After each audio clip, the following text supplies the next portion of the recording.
3 is the future.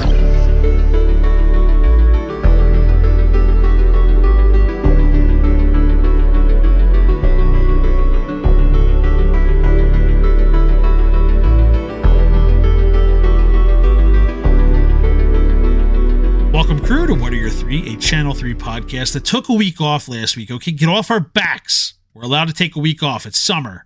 I blame Dan. It happened. Yeah, I blame me too. It's all good.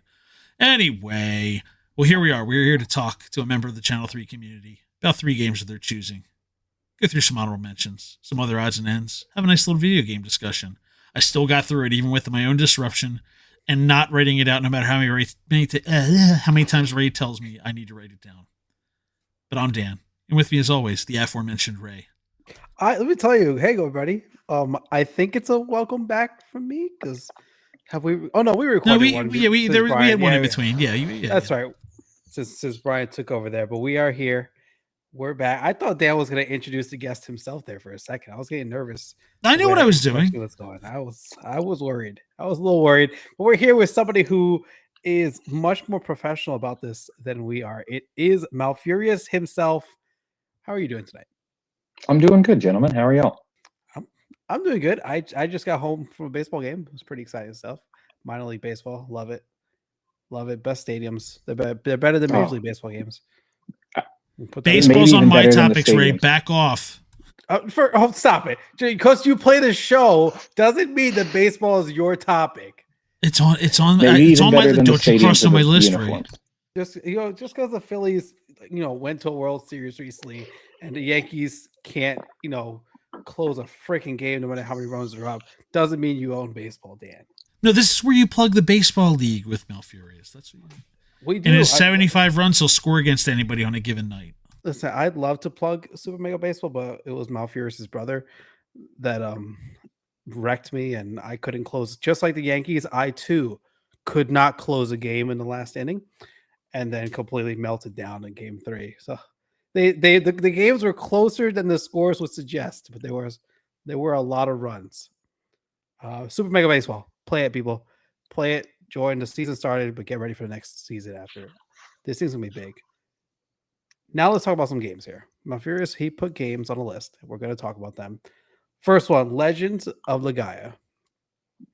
Yeah. PlayStation 2, early. PlayStation 1. PlayStation 1, sorry. PlayStation. But late 90s. The turn-based community is going to be happy to hear about this because there is a group of people that love their turn-based RPGs. But this one's a little different. So I kind of wanted to start on that point because it's turn-based, but there's combos based on your button inputs. Let's start there before we even get into like the actual game. Yeah. So it's the battle mechanic is inputting up, down, left, and right in certain orders to make your move. And it's pretty dang fun. And there's some moves that, take more power, some that don't, some can link, some can't. It's a lot. So Legend of Legaia, why is this the first game we're talking about tonight? So let's see. I'm going to go back and date myself. I was in, the summer before 7th grade. I got a demo disc for this game, and it had like 4 or 5 other games on it, but a demo disc for this game on the PlayStation 1. And if you guys remember back to demo discs, those were the bee's knees. Oh man, I love those. So that game, I played the demo on that probably 9 times, and it would only let you play like the first little level, and that's it. Like you couldn't even get to the first boss. Like it was like the intro town, and that's all. And so, I think they maxed you out at like level 10, and I would get there and I would play it over and over again. Had to save up my money doing chores and everything. And I ended up getting the game, I believe, right after school started. And it was one of the, like, if you remember the old PlayStation games, some of the ones came in like that big, like 4-disc box where it was like the extra wide. Well, this one came in that box, but it was only 1 disc. And it was always weird to me that happened. but I got that game and I played that game so much. I loved it. Played it straight through. It was, one of those games that just it made me fall in love with the world, the story, how everything rolled. And, the graphics back then weren't good, but they were so great for the time. And while all my friends were playing Final Fantasy VII, I was completely immersed in that world. Beat it the first time. Had a cheat book, I guess you would call it, a little mini guide. It was like 4 pages of a mini guide that had most of the moves mapped out. I went and bought that because this was pre-internet days. I couldn't go look up a walkthrough, and so some of the moves were wrong, and I actually had to rewrite into that little cheat book what moves were wrong and what was, how to fix them. Ended up, having a blast playing it. But that game became kind of like my world, as how I'd call it for gaming. Every year after school, from 8th grade on, the day school ended, I would go and I would fire up the PlayStation 1, know the way through, fire up the PlayStation 1 and go and play that game from start to finish and try to get as close to level 99 as I could. You can beat the game around level 50, 55. But get close to level 99, which takes way too much time. And I've never done it in my life, but get there because you can unlock one kind of magic at the end of it. It's the only item in the game I have never gotten or unlocked, Juggernaut magic. And that's the only thing I've never gotten from it because I refuse to play it with, like cheats and that kind of stuff. But yeah, it was my pilgrimage every summer, play it. That's the only game I would play till I beat it all summer long. And it would take me, truthfully, I could probably beat it in about 5 days now, but it would take me, 3 weeks of summer to beat that game. Ray, be polite to our guests. Don't do the thing you're going to do. Dan, stop it. I would never do something like that to our guests. I only do that to you, Dan. When you say such things, our guests can address consoles in whatever way they want to address the consoles, correct or incorrect. They are allowed to say it on this show.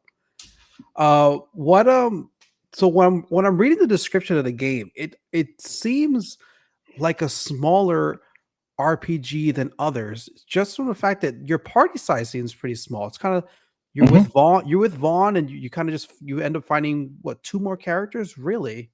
Yep, right. That's it. So 3 characters only. It's 3 characters. Correct. So how does that compare to you, like with other RPGs that they were used to having these kind of giant parties at the end? This was the thing.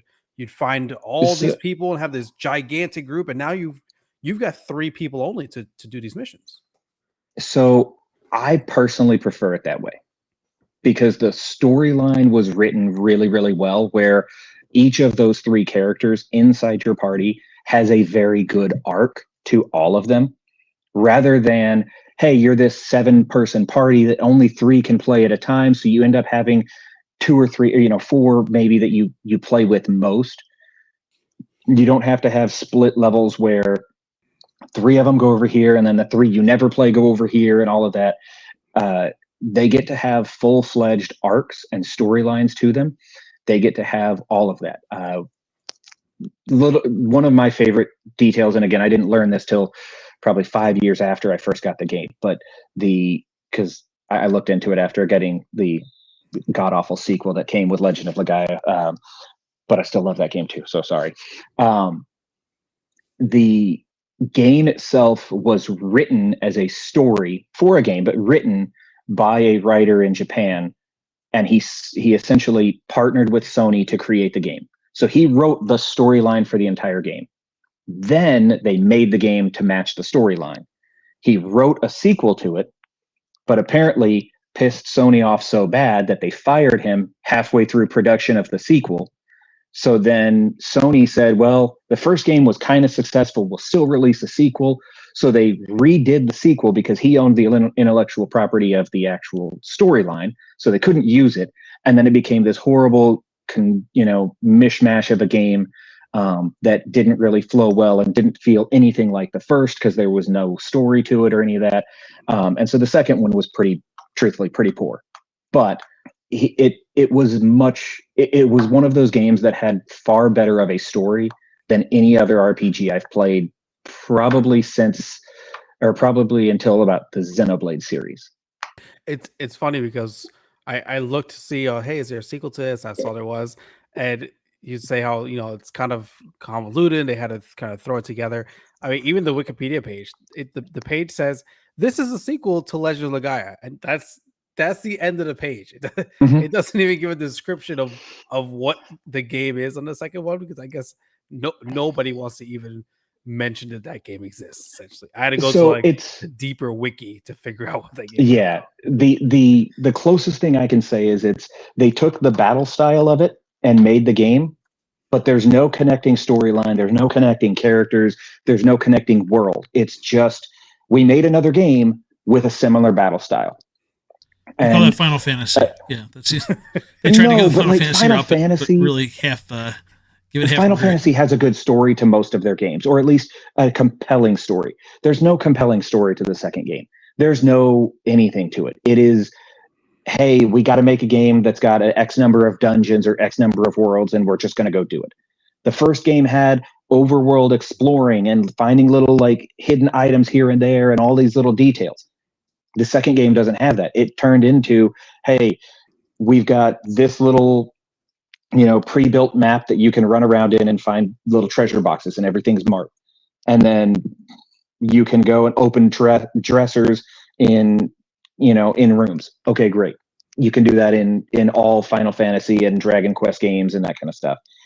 But the first game, you could explore the world around and go see different places. You could almost not entirely, but almost non-linearly play parts of the game. You could go to other parts if you were willing to over level yourself and get to them, whereas the new game or the second game, it was just like, hey, here's your little dot on the map and you can move your character to these different little zones and that's it. So I want to talk about the story the way you're talking about a little more, because the descriptions that you read of it, I think they probably just don't do a great job. When I'm reading the story is like, hey, they're spirits. Oh no, they went bad. Thank goodness the main character wasn't around when they went bad. Thank goodness the main character found some spirits that happened to not go bad. And then, oh, look, he went to another island. Thank goodness there was someone there who also had something that didn't go bad. And so that the description seems very repetitive. Like you're just kind of doing the same thing a bunch of times over. But the way you're talking about it, you're making it seem like there's this extra level to it that these things are not giving us. Okay, so you call them spirits. I think that's what they probably call them in the Wikipedia. The game calls them Seru, or that's how I pronounce it. Seru. Yeah. They're essentially it's not a spirit. It's a kind of a physical item that you can attach to a human to make the human more powerful. Yes. So in the game, there are kind of a couple of elements to it. So you start off in this little town called Rim Elm, and it is an entirely walled-in town that everybody kind of like lives in fear. There is a kind of a day glow green tree called a Genesis tree in the middle of town. And one of the first things that you see happen is you've got a girlfriend in there called Mei, I believe. I always called her Mei because I don't know how to read Japanese, and it was Mei, and I'm an idiot. But her dad comes back after hunting outside of the town, and he's dead. And so that night, she's crying, she's sad, and this giant monster comes and blows a giant hole in the wall of your town. And your town now has this, what is called the mist. The mist is what makes these Seru go crazy. And so you got to go fight these Seru without any powers or any of this kind of stuff, and you're going through and fighting. Okay, so you're kind of getting the feel for the game.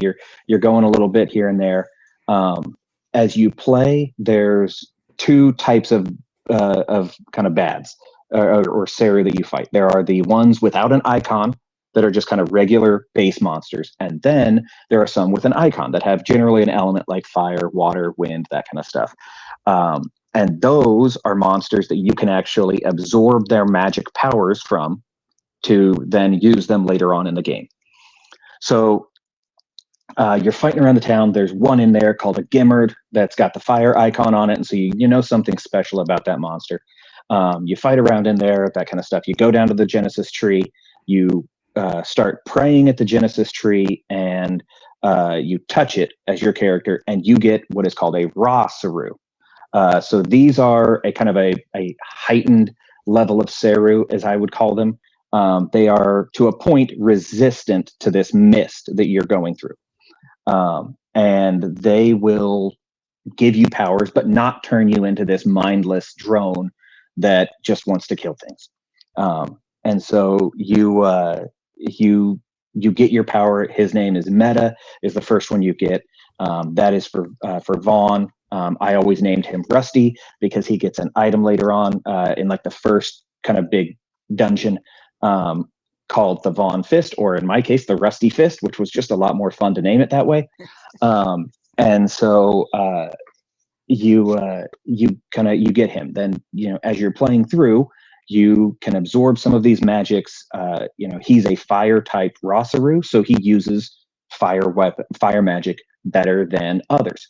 And so like the magic system is you have to absorb the certain ones, which is a chance type absorb. It doesn't, it's not like, hey, I fight it and I do X move at it to kill it and I get it. It's a complete chance. Some of them are really rare. Some of them are a lot easier to get. Truthfully, it's not entirely hard to get all of them. You just have to fight them a lot. But so you get that Rosaru, and as you progress through the storyline, each character has their own kind of like redemption arc and an arc to their character. But your Rosaru that each paired with each of them have their own arc as well. So there's these storylines within storylines that go with it. There's a world that kind of you're trying to save. The second character you get is a girl named Noah, who is wildly infuriating at the beginning because she's really, really weak, but she has a lot of move ability or move points. So you can do longer combos, even though they don't do as much damage. And then the third one you get is this character who his whole upbringing is that like he's a kind of almost like a monk that refuses to use Seru. Their whole order is like, no, we don't use Seru because we are humans. We are strong enough without them. We don't need them. And he ends up taking the Rosaru because his best friend and person that he was growing up with, and his nemesis to a point was a guy named Songi, and Songi takes a Rosaru. You don't know it's a Rosaru until way later, but he takes one that, since his heart is bad, he makes that Rosaru evil. And so it's the three of you good characters with three good Rosaru fighting Songi. And then you learn that Songi's being controlled by even more powerful people who actually turn out to be Noah, the girl, her family. There's a ancient war from 50 years ago between a couple of giant towns in the north that actually one of them created the mist, which turned all the Seru bad because they were trying to make their army stronger, and all of these things that roll into it. And there's just, it's a lot of fun. If you have a chance to play it, you're pretty much going to have to buy a PlayStation 1 and do it, because every ROM I've been able to find, once you get to one of the last actual towns called Concrum, you're supposed to go back in time. I get it, but you go back in time to kind of see what was happening, and it glitches and it freezes, and you can't actually go to the past and do anything. And there you go, you're done. So I only had one more comment on it, is that we have the game called Legend of Legaia, and then we call them Genesis trees. Why are they not Gaias? Like that's so right. I don't, like that's the never point. really explained. The Genesis trees, the idea is that they were in the world from the beginning, and that they were the connection to the world of Seru Kai. So the Seru inhabit a world called Seru Kai. You end up having to go there later on and fight the big fight against Songi, because his goal is to go take over Seru Kai and be kind of the head of all the Seru. I mentioned Juggernaut magic earlier, by the way. Sorry, that's actually a man-made Seru. made by, Noah's brother Court, who's the big final boss of everything. If you guys want a really easy way to beat him, just go find the point card. If you need directions on how to, there's a million walkthroughs, but find the point card, max it out, and then just go use that, because you can do 10,000 damage a hit and melt him in about 6 turns, because you can beat him around like level 45 doing that. It's not easy, but you can. But he essentially merges himself with the man-made Seru at the end of the game to kind of like last ditch effort to try to finish taking over the world. So let's wrap up this game this way, because obviously the sequel not garbage. Good. Right, garbage didn't work. I am replaying it right now, but yeah, it's garbage. So a spoiler for anyone that hasn't played this game from 1998. The game ends, and the point is that the Seru are gone, right, at the end of the game, and humanity is now kind of left to its own accord, essentially. Kind of. So what would have a correct sequel looked like for you? So I didn't need it to be a direct correlation to it. I didn't need it to connect the world. Because again, I've played the second one, and I really enjoyed the second one as a standalone game. It's not a good game, but I enjoyed it just because that's the kind of game I like. If I were to make a sequel to it, again, we'll never get it, because the writer of the game wrote it, kept it, was pissed off at Sony, so it will never get produced. But apparently he went to his grave. He died 10 years ago or 15 years, somewhere in there. And he kept all of that information. It's never going to be made public, apparently, which really sucks, because he was so mad at Sony. I don't know. I don't need anything directly. At the very, very, very end of the game, they have Noah. She got pregnant. She has a baby. She names the baby after her brother. And you could have easily made something of him going and trying to do this. What I would have loved would have been a prequel game rather than a follow-up. Was a prequel game that covers the war between there's 2 towns, Seoul, S-O-L, and Konkrom, where Court was from. Konkrom ended up pretty much winning. Seoul is this giant kind of tower of a country that you end up having to fight through. I would have loved to see the Seoul and Konkrom war and kind of how that played out, and the early years of the Mist, and how, essentially plays the villains. Go take over the world that way, I would have loved that. I also like games that invert the storyline and make you the bad guy. Talking about prequels, and here's a game that I'd take a prequel of a series that I don't really care much of, and I probably still wouldn't play the prequel, but I'd be happy to be made. When are we getting the Pokemon prequel, and you get the Lieutenant Surge Wars? I want the wars that occurred before Red goes out to the world, and you have a bunch of children running stuff. I want the Pokemon Wars. Wait, isn't he a sergeant? How is he getting? So I want the Pokemon Wars.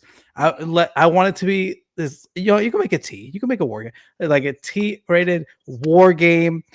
It's not gonna be a shooter because you have Pokemon. But I want. Is Ray promoting child soldiers and animal abuse now? Because of the adults. That's the whole. No, that's the thing. Ray. All the adults that went to war before now the kids walk through town. That's the prequel we need. No, that game would be awful, because that isn't. Yes, it's in the Pokemon universe, but it's not a Pokemon game. And what makes Pokemon fun that's what's gonna make it so good. Catching Pokemon. I don't care about it. And evolving them. That's all it is. It's why Digimon never made a good dent in Pokemon, because Digimon was it had a convoluted evolution line. Oh, it was weird. And that's what made Digimon not as fun. Plus, they couldn't settle on how a game should be played. And every single entry of the game series went in an entirely different direction than the previous one, and you could never get continuity, and that's what killed them all. No, yeah, and the Digi evolutions are like peak plot armor. It's like, oh, we know what? We really need something to go wrong here. What if there's this like corrupted evolution because you did it wrong? Now, don't get me wrong here, guys. I love Digimon games. I love them. I've played so many of them. But I watched that show. Oh, no. The games are so much better, truthfully. The DS had a couple of really, really good ones. But again, it's so convoluted, and like one Digimon can digivolve into like 8 different things. Okay, no. The Pokemon Wars. All right, now game number 2, Monster Hunter. Mhm. Like original Monster Hunter or So I know you've written about Generations. I broke in Monster Hunter Tri on the Wii. And look, I got hooked for that game off of a TV commercial. I hate to admit it. I really did, though. It was a Viking who shows up to a gas station with a Ford Ranger pickup truck. And in the bed of the pickup truck is a giant monster head. What? Dan, look this up. Find this video, Dan. It's one of the best commercials ever. And so I had my own money. I was just recently becoming an adult. I had adult money at that point. Ooh, and I went and bought the game. And I'm not gonna lie, that game, there's very few games that have like made me fall in love with a genre of game. I was never really an action game guy before that game. And I have spent way too many hours playing Monster Hunter games. And by that, I mean, like, I remember playing Monster Hunter Tri Ultimate on the Wii U. I think I played it as the only game I played every day for about 4 straight months. So, I mean, Monster Hunter, again, so you went Legend of Legaia, which is the off pick of RPGs of the time. Like, you know, everyone's playing Final Fantasy. You're playing Legend of Legaia, right? It's kind of the off pick here. Monster Hunter, if like the way I see it, it's almost the off pick because you have all these RPGs and whatnot, or even some of these action ones where it's about leveling up character. And Monster Hunter is find better stuff. Yeah. Right. So it's different again, right? It's like that's the thing. My selling point for Monster Hunter is that it is the anti-RPG. There is no storyline to Monster Hunter. I'm sorry. You can talk about having lore and storylines. There is no storyline to Monster Hunter Tri at all. You are, and yes, there is loosely one, but like you don't have to read a single ounce of storyline or conversation or anything to play that game. You go to the quest counter, you pick a monster to go fight, and you kill said monster. That is it. You get items, you make better swords, better armor, better whatever. You go kill next monster. That's all you do. And it is just stupid fun.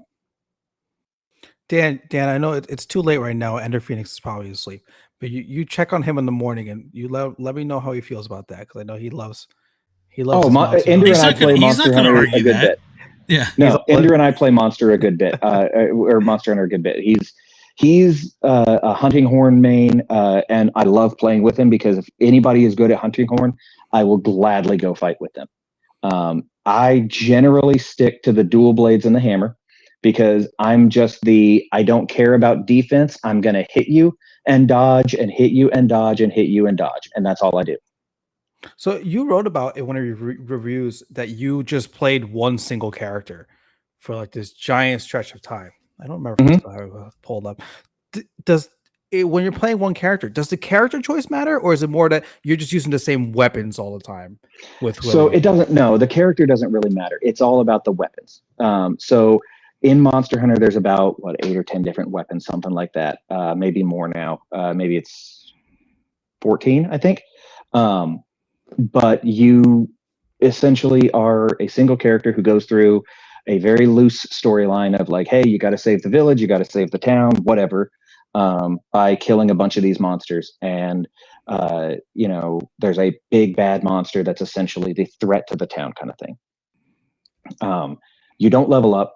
It's all on, okay, this monster generally fights this way. So you learn his moves. So you know how to dodge, when to dodge, what moves coming, that kind of stuff. Then you go fight the next monster. Okay, you got to learn his moves, when to dodge, what to dodge, how to do it, that kind of bit. And again, it's repetitive to a point, but at the same bit, there's 3 levels of difficulty that kind of scale up through the story of the game. You start with regular level, which is like, hey, just start fighting, just start killing. Then you get to high rank, which is like, hey, we're going to send you out there now without any help. Go fight and kill. And then on line levels, you get you get the online world, which was a lot harder to do back in the day. It's a lot easier now with World and with Rise because all of it's online pretty much. You get Master Rank or G Rank way back in the day, which was like, hey man, these things can one hit kill you, so get prepared, you know. And it's at that point, it's more based on like, hey, you know how to kill stuff, you know how to dodge. We're going to add in a couple of extra moves that you have to learn, but now you need to come prepared of like how to build your character, what abilities to have built into it, what weapons to have, what element to have on it so that you can do damage fast enough. I'm embarrassed to say it. Ender will probably laugh at me greatly when he hears this, but when I first started playing Monster Hunter, the first monster that gave me trouble was the Baroth. He is essentially a armored T-Rex that likes to roll in the mud and is just unbelievably easy now in my life that I look at it and I go, wow, I used to take all 50 minutes of the quest to try to kill this thing and I still couldn't do it. Whereas now I go back and I play that same game and I'm like, entry level weapons, I'm beating it in 12 minutes, 13 minutes, because I know what I'm doing a lot better. And it's less about leveling your character up and more about leveling how you play the game up, because you learn the skills in the game to be able to play better.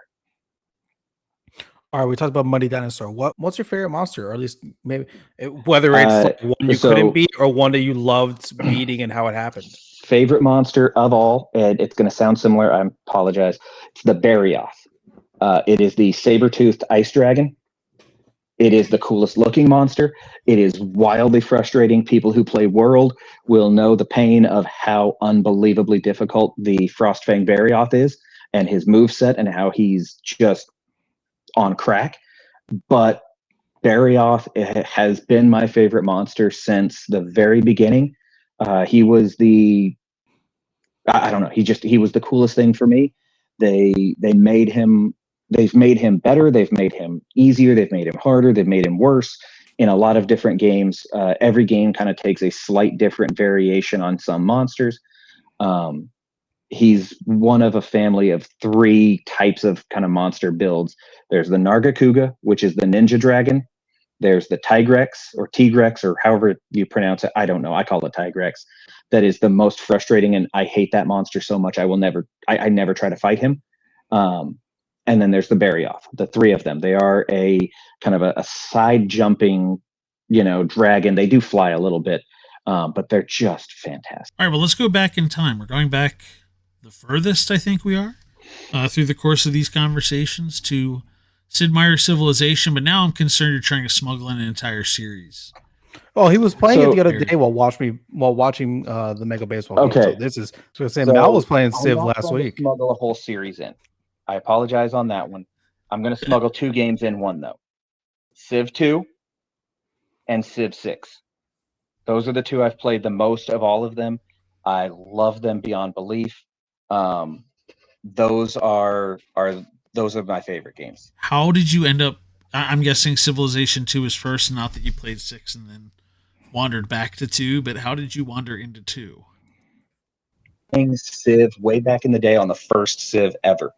I played way back to Civilization 1 when I was like 7 and 8 years old, 10 years old, whatever it was, on our Windows 3.1 computer where you had to launch it with a floppy disk. And I loved that game more than anything. Civ 2 came out, and those games were so different graphically compared to each other. Like if you go back and look at Civ 1 compared to Civ 2, like in Civ 1, you are literally a square unit that has like a chariot symbol on it or a warrior symbol. Whereas when you go to Civ 2, it's like 3-dimensional renders and all of that kind of stuff. So it was a huge jump. The gameplay felt very similar. I don't know. There's just something about taking 4 days to complete it. It's essentially a 1-player board game against 8 computers, and it's just massively fun. And you give Gandhi nukes. That's the wild card. Yeah, look, I killed Gandhi long before nukes. Though actually the game does penalize you more for going to war with Gandhi. That's the quote. No, that's the quote of the podcast right there. That's fine. I killed Gandhi way before nukes. That is I somehow think, so Joel just like banged out when he got back from vacation the I'm Not Old on Retro t-shirt. I have the feeling I killed Gandhi before nukes isn't going to make the t-shirt cut. So good though. But like that's what it like. Here's the thing, Gandhi. You get more negative in that game from attacking Gandhi and going to war with him. But here's the thing, you just have to piss him off and make him go to war with you, and then you can obliterate him. As long as you're not the one initiating the war, you can kill him. It's what it is. So Civ 6 especially allows you to, hey, I'm going to go attack his city states, and then he's going to go to war with me. Now he's already declared war. I can go kill him. Those kind of things work out. Civ 6 is a lot of fun because I have figured out ways to get into modding the game a little bit to get more different maps and different things like that. Plus I can talk trash to my brother because he plays it on like Prince and I play it on Emperor. And so as a just a bit of personal power, I get to talk trash and say I'm better than him. So was he the one who started with Civilization, or was this something that just like came when you guys got that family computer? So I've got 3 older brothers. All 4 of us played Civilization 1. My 2 oldest brothers, they're 10 and 8 years older than me, so they're in their mid to upper 40s now. They were the ones who played it the most. Civ 2 was really where my brother Mark and I, he's 5 years older than me, really kind of got into Civ 2 a little bit more than Civ 1. And by that point, the older 2 had kind of fallen off and kind of gone into their own things. Adam got really into Mario Kart on the 64. Aaron was into college football games and Madden and that kind of stuff. But that's kind of where we got into. And one whooped Ray in Super Mega Baseball 4. Yeah. That was Mark. Now, I will say, Mark and I have played Super Mega Baseball so much. As much as I've played it, Mark may have actually played it more than I. And I did, Ray, I think I did warn you, he's probably better than I am, to the point where if he's in the majors next season, he's probably going to beat me. But we play 2 to 3 nights a week together, and we have a franchise on each of our Nintendos that we play. We shuffle drafted it. We've created Astro players and put them in, and we have a lot of fun. Shout out to the PP Bears right now. They're halfway through their first season, and they're having fun. So you still haven't mentioned where it came from. Was it like an ancient Gaelic curse that suddenly just placed this game into your home? No. My dad was this like my oldest brother. it, my like, oldest brother Aaron bought it. My oldest brother Aaron bought the game, and then we all had it and played. He was the one who got it. He got really into like Sim City and those kind of games, and so Civilization became one of those that he tried out. My dad was always one who would allow us to get some of those games every now and then to play stuff. My dad was a big Tetris guy back in the day, and so we kind of rolled into it that way. But yeah, he picked it up for that old computer back then, and then I have since loaded it up onto way too many computers since then. So what's your approach when you start one of these? Is it always kind of the same? Like you're playing on Emperor mode, you're ready to go. You kind of get the ins and out of the system a little bit here. So on the easier difficulties, you can do a lot of different things. As I've gotten more into the game, I've kind of had to build just I'm going to put my town in and I'm going to start my strategy. Here we go. It's a scout first, then a builder, and go from there. But it really just depends on, kind of the difficulty and how you want to play it.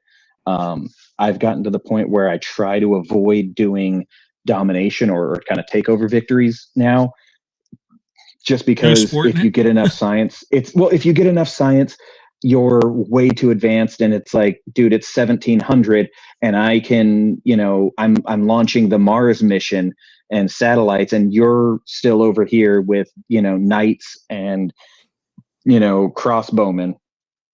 It's not fun.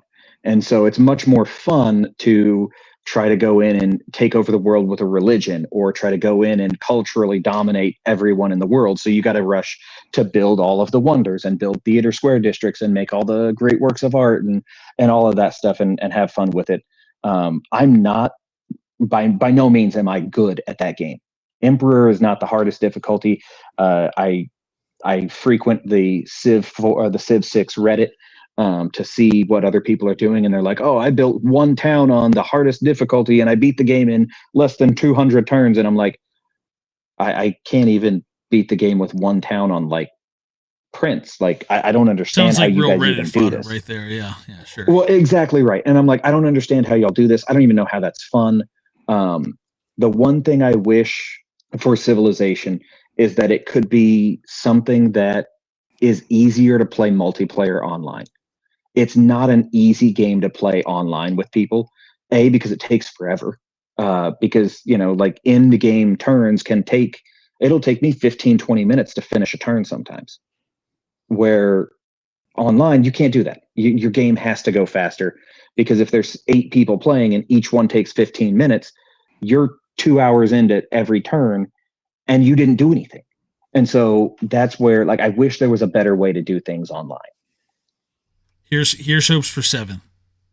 No, honestly, I don't want. Look. Yes, I want it, but no, I don't, because I don't need to consume my life with it. I've spent too many hours in Civ 6. So Civilization 6, speaking of, I think on sale every 6 weeks or so, give or take, you can probably get it for either spend the full price for it or wait and get it for $2, either on Steam or Switch. I got it for free. Somewhere. Yeah, it's. I got it for free on Epic. I didn't even pay for it. Yeah, that's right. It was one that was a freebie on there at one point.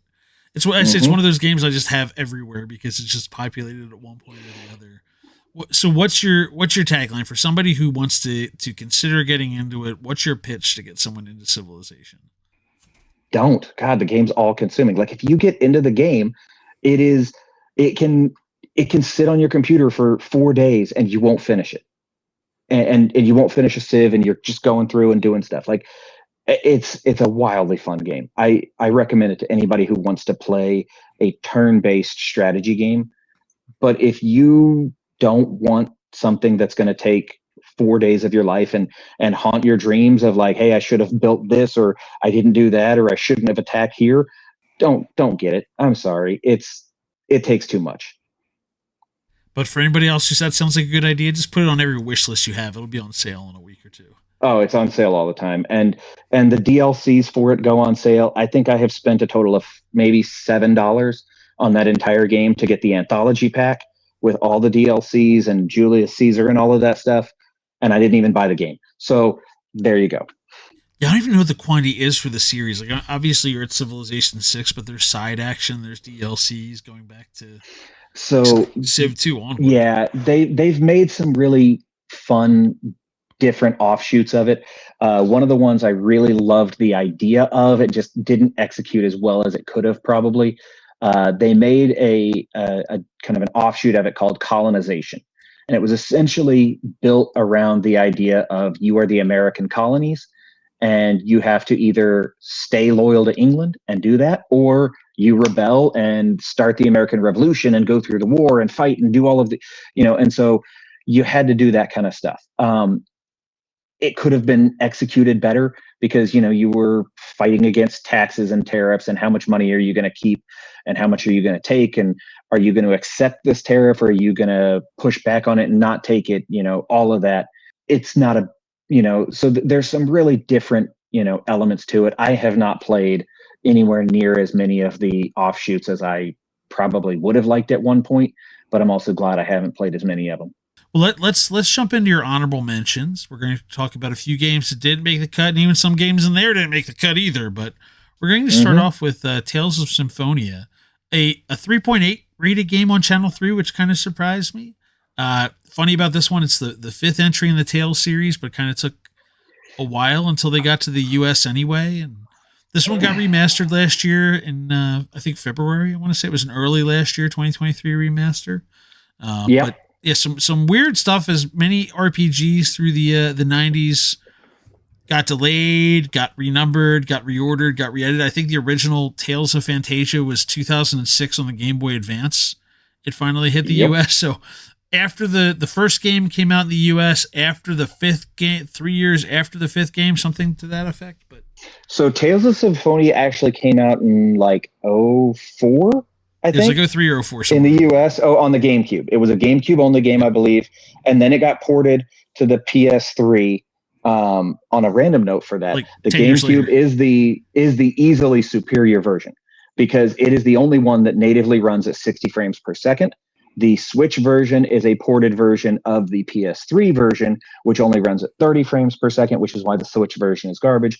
Plus, you can't play hard mode, I call it, or hard path on the Switch version because there's a glitch in the system that Bandai Namco won't actually fix. Essentially, at one point, you can go north rather than going west. And if you go north, you go into a city called Lewin, and you can actually play the harder dungeons first and then go back and remop up the bottom ones. But if you go north in the Switch version, it just glitches and you can't do either of them. And you have to restart the whole game, as I was 30 hours into it trying to do that and realized the hard way after hours of Googling and getting mad. So, yeah. And that was when Mal got his OLED Switch, and somehow something happened to his original LCD Switch at that point and smashed against the wall.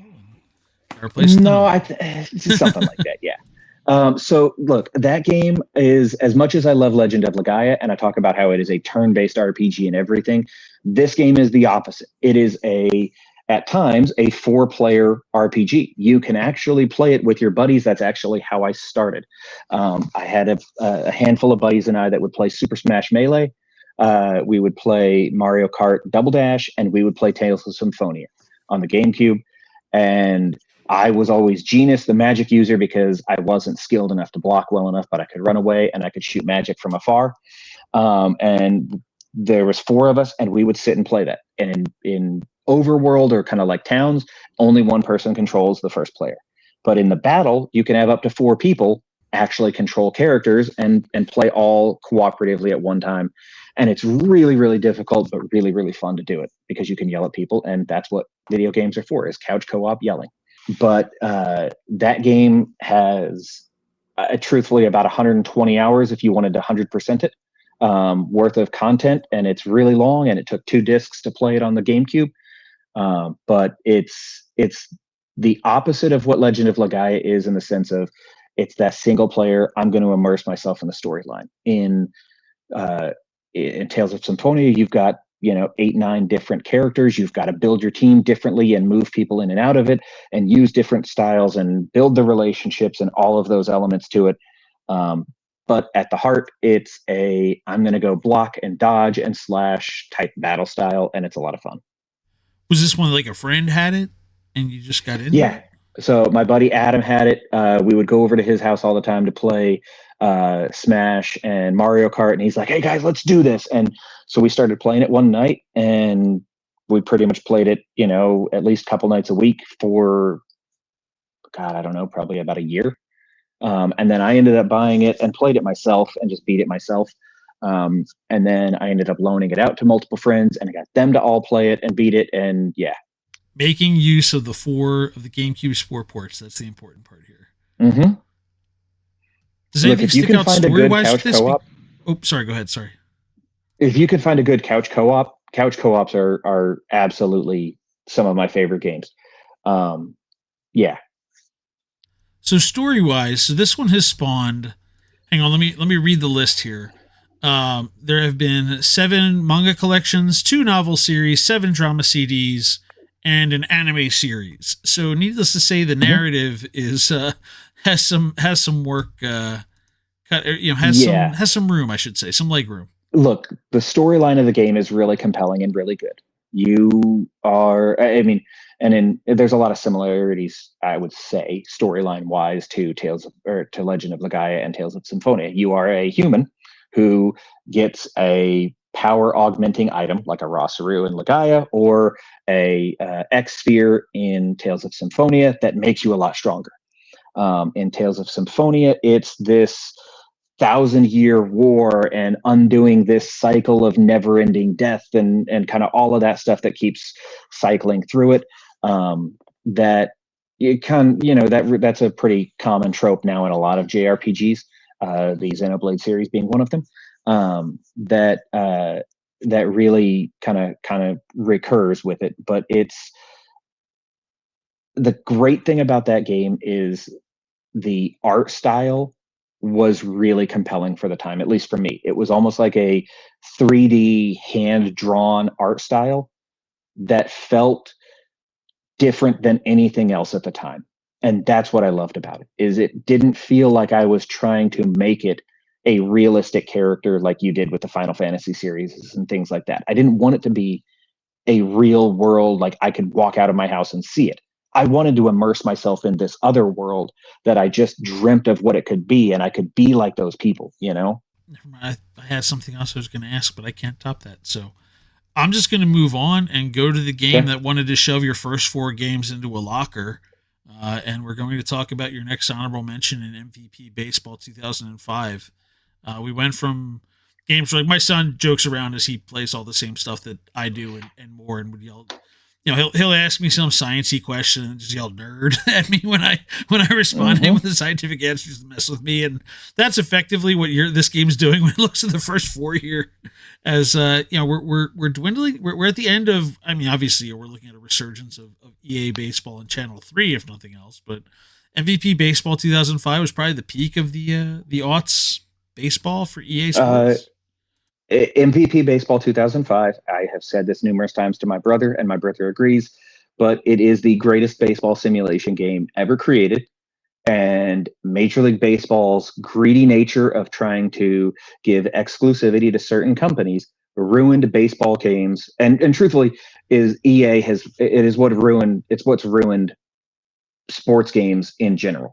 Yeah, Madden EA started it with the NFL, worse. so they don't get room to talk. Yeah, no, correct. Madden, look, EA, I said this on the internet earlier today, actually. EA is where good sports games go to die. Ray and Dan, I know you guys play Super Mega Baseball. I'm pretty sure that 4 is going to be the last entry ever made because EA bought Metalhead. Metalhead then made it. They didn't make it well because EA bought them. And since the sales didn't do as well as EA wanted, they're not going to make a sequel. They've already moved Metalhead on to another studio. It's going to be a poop show. But the game is still fun. I enjoy it beyond the point. It's just a little arcade baseball game, yeah. Exactly right. But it could have been so much more if they would have kept building off of it. But they don't. MVP Baseball 2005. Let's get back to the actual topic of the best game ever made. The batting, the actual, like, it is baseball. It is, I've got to time the pitch. I've got to direct how I'm trying to hit the pitch, up, down. Am I trying to lift the ball? Am I trying to hit it in the ground? What am I doing? And it's all about the actual timing of it and recognizing the pitch. In that game, the pitch comes in. So if it's a slider, it's got a certain color. I think sliders were purple. They'd have a certain color that would come on the ball for a half of a second. You've got to recognize it to know, but okay, only if you slider, it's starting inside. Only if you guessed it correctly would the color show up, though, wasn't it? No, it showed up up longer. It showed up longer if you guessed it correctly, but it would show a flash of that little bit for a half of a second. You could see it, and then okay, it's a slider. It's starting in. It's going away, and I mean, you got to make really quick decisions. And pitching was just perfect in that game. The pitching was perfection. You've got the meter to try to match it up and go. You got to slightly move your stick in the right direction to get it to the right spot, and everything with it. It was, and always will be, the greatest game that I've ever had. The home run derby in it was absolutely fun to play. The pitching mini games, the hitting mini games to try to power up your players in the off season, the franchise mode, and yes, the trades at times were broken. I get it. John Dowd being Barry Bonds and all of the fun that happened with it. But in that game, look, I'm an Astros fan. The Astros made the World Series that year, and they were an awful team in that game. It was impossible to get the Astros with Roger Clemens and Andy Pettitte and Brad Lidge and all of them to the World Series as they were. You had to make trades, or you had to just play on a low level to get them there.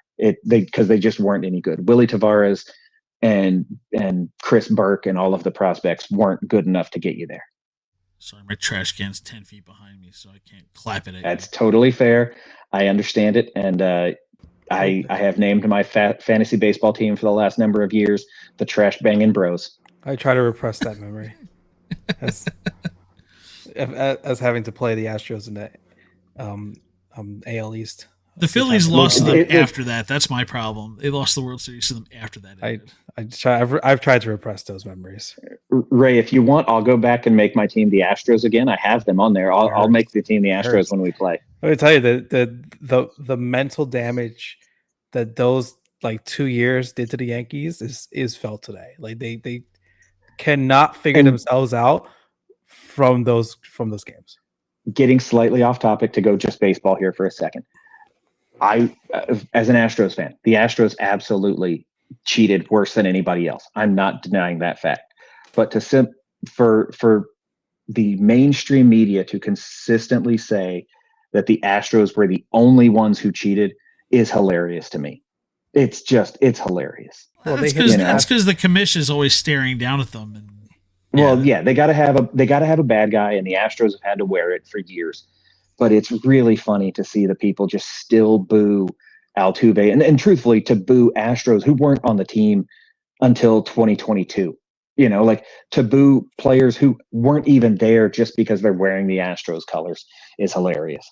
Well, hey, let's upset Ray some more because one of the things with this game was the soundtrack, and I'll tell you also that the game opening up with Tessie and the Sox winning the series over and over and over again would just be kryptonite for Ray every time you turn this game on. Another memory. Why are we bringing all these things up right now in this moment? It didn't even occur to me that the 05 game was going to have the Red Sox. Oh God. Yeah, no, this was Ramirez on the front too.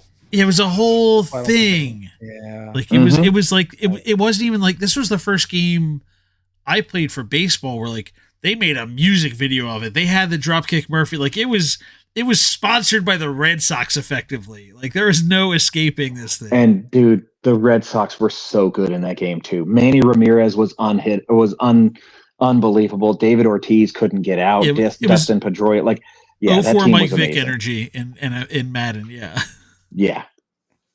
Yeah. Pedro couldn't be hit. I have to ask, and I'm not attacking but the things you've said have riled me up because the show is the show is my beloved baseball simulation of just like everything. I love the show, and you're right about everything you said about MVP 05. Absolutely, like it was the peak of it at the time. To the point where like I went to Dark Ages for work for a few years, and like when 09, 010 came out, I went to like GameStop. I was like, hey, let me get MVP baseball, and they're like, it doesn't exist anymore. I'm like, what? And it's here, you got PlayStation here, get the show, and my life was changed forever in a favorable way.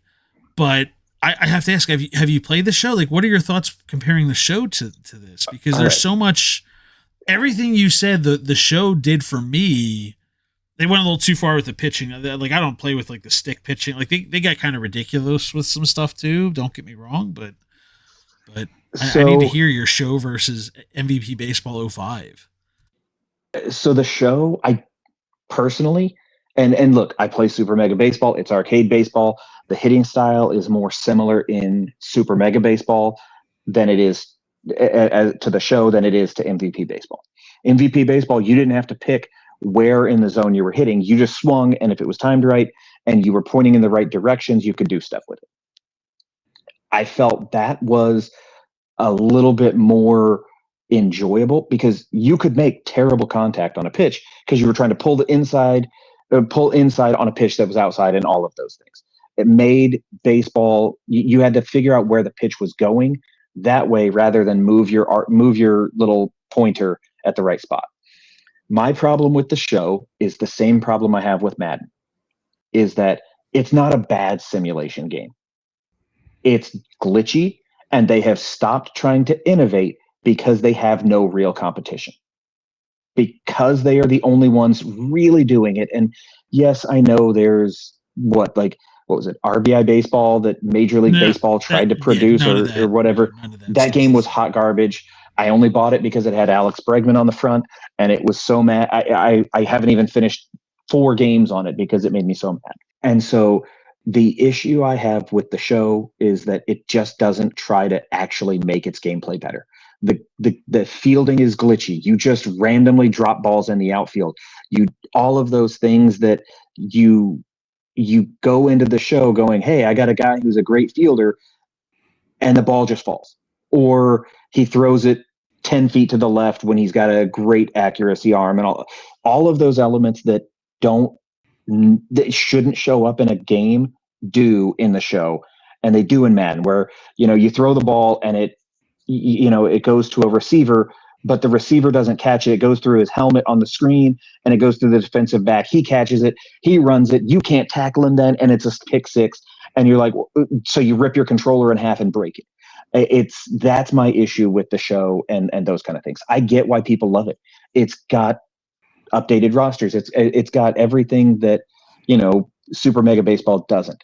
The thing that Super Mega Baseball has is that arcade style of just, hey, you know what? This is Baseball Stars from the NES, and it's fun, and we're just going to go have fun with and it. You It's can bang Tecmo a game Super Bowl out in for 15 baseball. minutes. Yeah. Yeah, it's Tecmo Super Bowl for baseball. All right, so now we've talked about our one sport entry. We can move back here to we can move back to RPG land.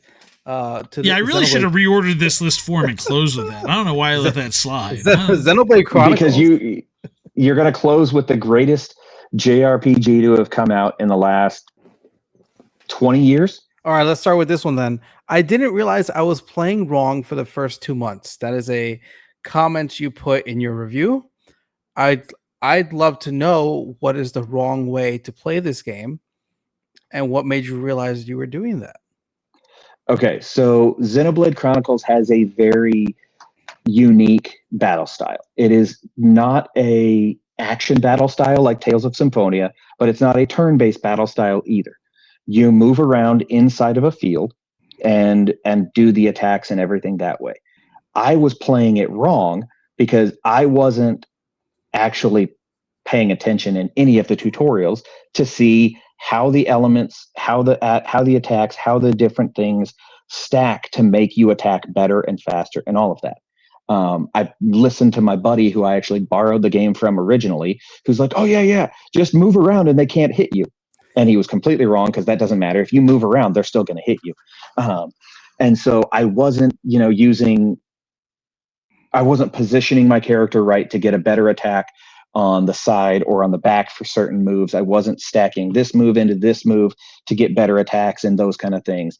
And I spent way too much time fighting low-level stuff to over-level myself to make up for it, rather than actually just going through the story of the game. Dan, you see my third comment? Do you see my third bullet point on this game?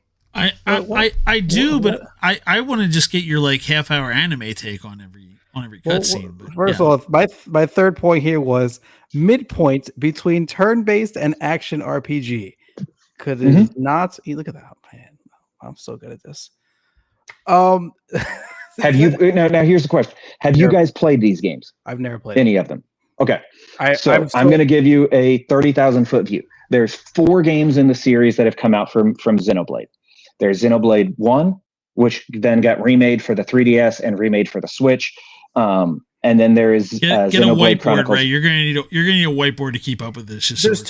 I know there's 2 and 3. Right? I thought. There's a kind of a midpoint entry between 1 and 2 called Xenoblade X. It's the only one they made for the Wii U, and it is, in my opinion, the most fun of all of them. It is my favorite of the 4 of them. Then in 2, when they put it on the Switch, they made an entirely different battle style.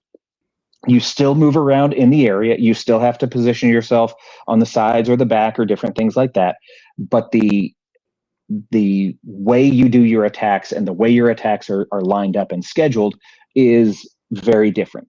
It's a little bit simpler, a little bit easier in the intro, and more convoluted and complex at the very end of the game, because there's a lot of more elements of kind of, okay, I got to do this to then make this move faster, to make this move, then those kind of things. 3 tried to marry a little bit of the first and the second game, primarily staying with the second game. I will say this. I have played one. I've beaten it 3 times and started it about 6 times. I've played X, beaten it twice, played through it about 4 times. Played 2, beaten it 3 times, played through it about 4 times. I don't know if I will ever play 3 ever again. Not because it's not great, but simply because it wrapped up the story and I can't go back to it.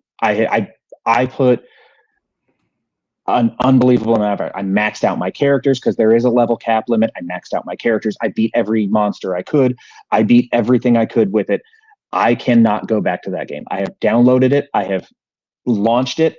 And as soon as it starts, I can't play it. There's something blocking me from going back to it because the game ended. Now, for those of you that haven't played it, I'm not giving anything away. I won't tell you what I think about it, left or right, but I can't go back to it because it wrapped up the storyline. And so what is it like the pain of closing the story that you No, can't close it again? it's so the game itself is really, really good. If I had to rank them, my favorite to play because I love the exploration element of it is Xenoblade Chronicles X. It's the closest to a truly open world you can get because you can get there. And once you get out of the first kind of like the first leveling stuff where they do put a little bit of barriers like, hey man, you can't run out of this area kind of stuff. But you can get through that pretty quick. Once you're out of there, you can go to the final area.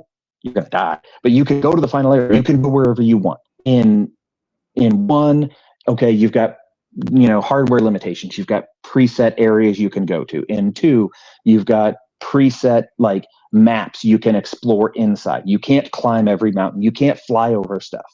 In 3, you've got preset maps. You can get a little bit more exploratory. You can go into a little bit further areas and things like that in 3. But the way 3 ended, I can't go back and play anymore. So you brought up the exploring as one of the big things here. And I mean, there's lots of games that have exploring. Why is Xenoblade talked about like the exploring is just such a big part of it? Have you seen the pictures of have you seen pictures of the world? It is one of the most beautiful world games I've ever seen. In a time when so many games are afraid of color and green yes, and not even just color and green, but like every element of the world felt thought out, felt built, felt complete, but yet entirely different and beautiful. Day and night interact differently in all of the different elements of the world. Not just in different monsters, but in different elements of how you're in. I'm blanking on the name of it, but in Xenoblade 1, after you get out of the Aerith Sea, you go into essentially a big snowland, and I'm blanking on the name of the area. I'll have to go look it up right after this, but I'm sorry. In the daytime, it's a big white snowy mountain area, and at nighttime, it's grayed out. But then there's these giant crystals that light up yellow and make the whole world glow yellow in different elements, and it's absolutely gorgeous. And if you go into the jungle, there's different weather patterns, every bit of it was absolutely beautiful and worth exploring. And if you go into Xenoblade X, and essentially what would have been the sequel, which storyline wise is not connected to any of the 3, but if you go into Xenoblade X, like your first world is Primordia, and there's giant long neck dinosaurs called Millisars. And then you go into, the next area, which is Noctilum, which is this, jungle world that has, crocodiles and acid rain and acid pools and things that hurt your character and caves to explore. And then you go into Oblivia, which is my favorite of all of the worlds. Oblivia is absolutely gorgeous. It is a desert world with, giant rings and arcs arches and everything to explore there. And then you go to Sylvalum. Sorry, I could talk about this series. This probably should have been one of my top three.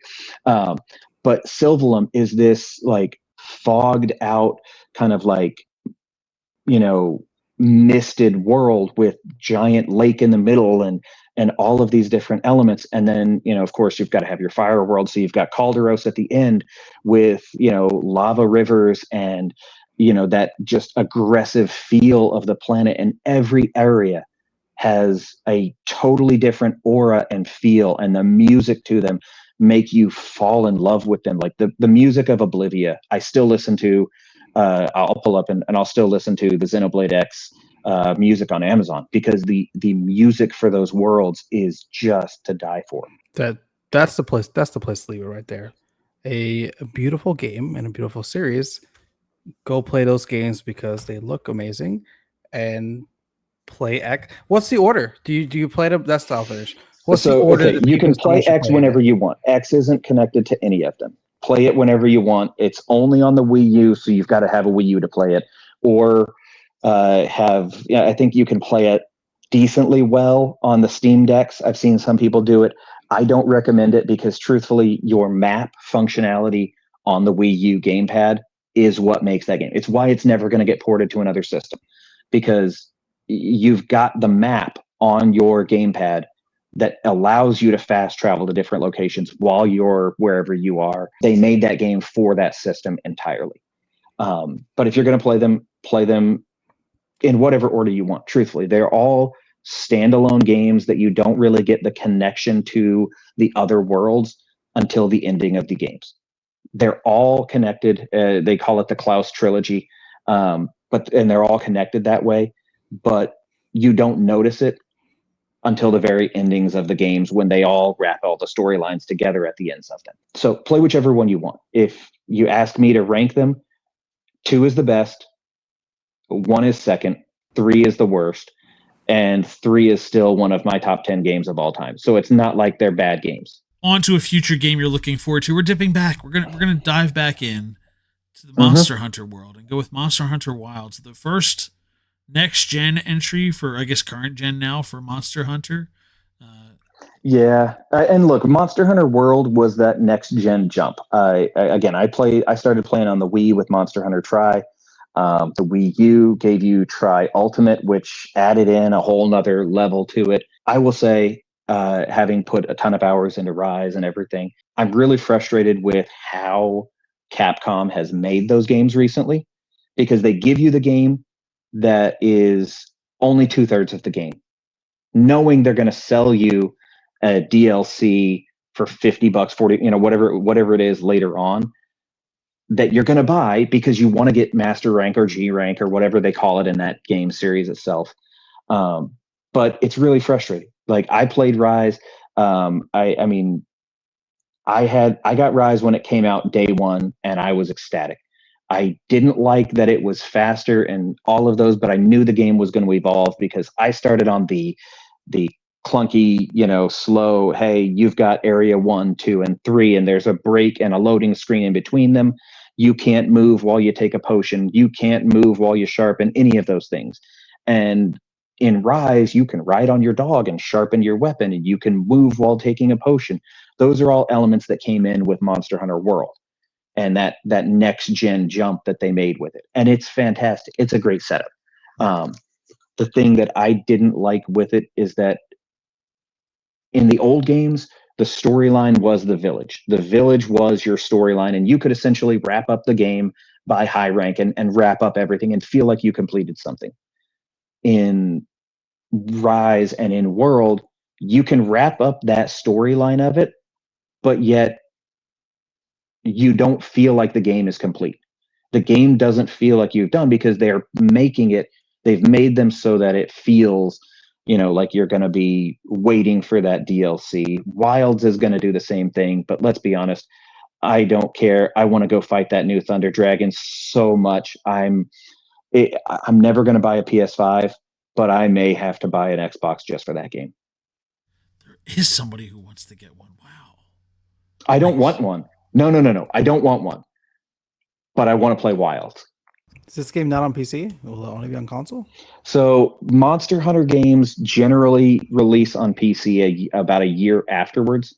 World didn't come to PC for about a year and a half. Rise, it took like almost 2.5 years. Now, Rise was also what they call a portable entry. They have console entries and portable entries. That's another fun bit about Monster Hunter. Portable entries have generally lower graphic style. Generations is a portable entry because it was made for the 3DS. Same with 4 and 4 Ultimate. But you'll also have the the Vita and PSP games of like Frontier that came out as portable entries. But if you ask me what I really, really want, I just want underwater combat back. Give me the underwater combat. Let me go swim around and actually fight a monster on its own turf rather than, hey, I got to fight this water monster while it's on land. It doesn't feel right. There's no sport in it.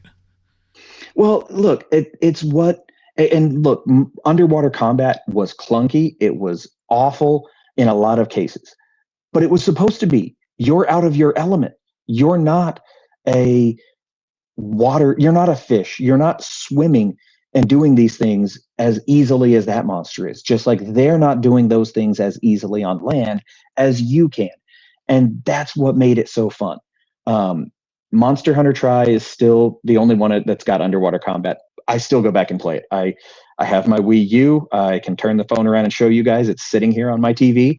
It is the only game I have bought in that series multiple times. I think I've bought 2 different physical versions of it, and I ended up buying the downloaded version because I kept scratching discs and finally just said, I'm going to buy the downloaded version. And that way I don't ever have to waste money on a scratched disc. Fair enough. Well, let's take a look at a question from the Channel 3 history books for you to discuss, which actually I'm not pulling from the history books. I'm pulling from one that's crazy, going to drop Dan. the day this This comes is out. unprecedented what you're doing, Dan. Yeah, so I'm going to ask only because this is going to drop on the 31st, which is 35 years of the Game Boy being in the United States. So we have to ask this question. Mm-hmm. So what's your favorite Game Boy game? Pokemon Yellow. Why yellow? Okay, so Yellow Because it's better than Red and Blue. So Red and Blue were great, but Yellow allowed you to have Pikachu walking behind you. Mm-hmm. And I'm sorry, but it just felt better. That's right. It's why Heart Gold and Soul Silver are peak Pokemon games. They are the 2 best Pokemon games ever made because you can have your Pokemon walk behind you and have all of the greatness of the regular Pokemon games. Red and Blue and Yellow, they're all the same game. Gold and Silver were the pinnacle of what those games were because they added in a couple of elements, but they hadn't gotten so bad that you had literally a keychain for a Pokemon or a trash bag for a Pokemon or any of that. Well, now they're all weird emo anthro characters, so there's that. Exactly.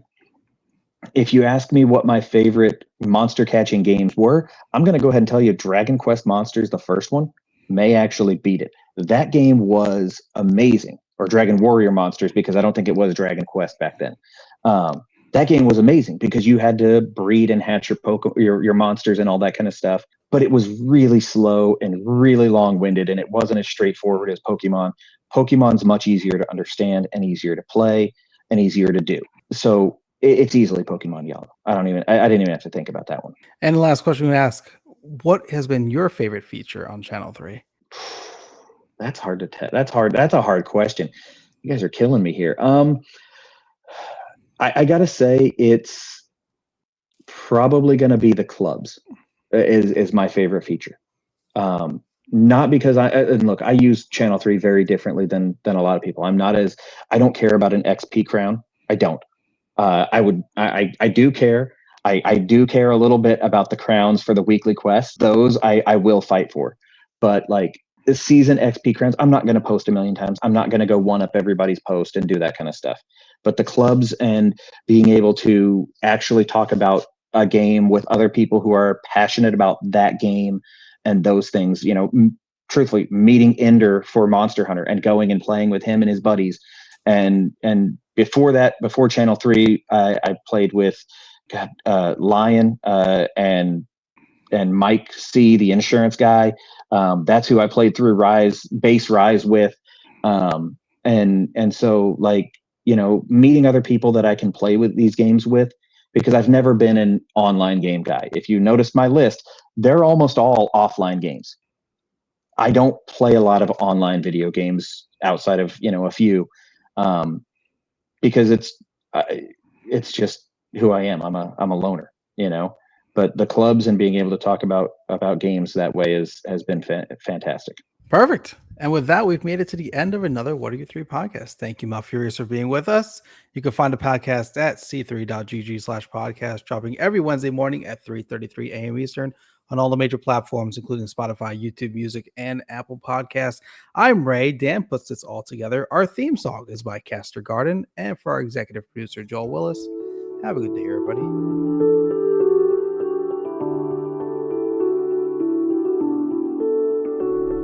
Channel 3. So we're kind of good there. The thing I try and tell everybody though is like we designed this the way we did so people are just talking about video games. It's not that difficult. Mm-hmm. You pick the game. The hardest part's picking your games, right? Like well, and here's the thing. Like when I was doing that, I picked the first game, like is a game I'm wildly passionate about. I could talk about my love of that game for years. Yeah, save it. I will. You stop that, but like getting to the next couple of games, it's like, okay, all right, I really like this game, and I mean X, Y, and Z, and I'm like, that's why I was like, wait, scratch this game, put this game in, scratch that one, and honorable mentions, and because like there's about 7 different game franchises that mean a lot to me, and trying to narrow it down to 3 plus 3 is really difficult. I'm upset you scratched Dynasty Warrior. Okay, so I did only because, and I'll tell you, I can repeat this in there if you want to, but I scratched it because my brother Mark, as you played him last week, it's a huge connection I have with him, but it's the game that he was much more passionate about than I was, and so it's one of those like, he's the one who knows that game. He knows the lores, the ins and outs, all of that kind of stuff. And while I love playing it, I haven't been into one of those actual Dynasty Warriors games since Dynasty Warriors 4 with him. He's gone, what was it, 7 Extreme Legends. He went and got Lubu's weapon and like all of those ungodly, like difficult tasks. Him and his buddy did. And so him and I can talk about them, but I don't know the game like he does. Mm-hmm. I've played a lot of like the Hyrule Warriors and the and Fire Emblem Warriors, which, let's be honest, the newer 2 are garbage. I hated Hyrule Warriors. I couldn't finish it. I loved Hyrule Warriors 1. I couldn't finish 2. I feel Jedi's pinging into this conversation. I think I played like Dynasty Warriors, I think like 2. Back on the on PS2, and I was like, "Whoa, this game is so cool!" Because if I try to like solo my way to the end, the game's basically like, "No, like you can't." Yeah, you need somebody to help you. But wait, wasn't Dynasty Warriors 1? I see. I thought 2 was still a fighting game before it became the melee. Action. 3. I jumped into 3. Is the first one I played. I'd have to look it up because it was so long ago. I thought Dynasty Warriors 1 and I want to say even 2 were just like Mortal Kombat fighting games. They were just like Soul Calibur, I think. So and at some point early on 3. Yeah, it may have been 3 where like I think that's when they switched to that. Or maybe I'm thinking there's something else in the series. I'm looking at 3. I think 3 is where I played. Yeah, 3 was the one I played the most of. That's where my brother and I would spend countless hours at night in that room upstairs in the house in Austin playing. But all right, before we get all the video game conversation out, let's actually get on the podcast probably.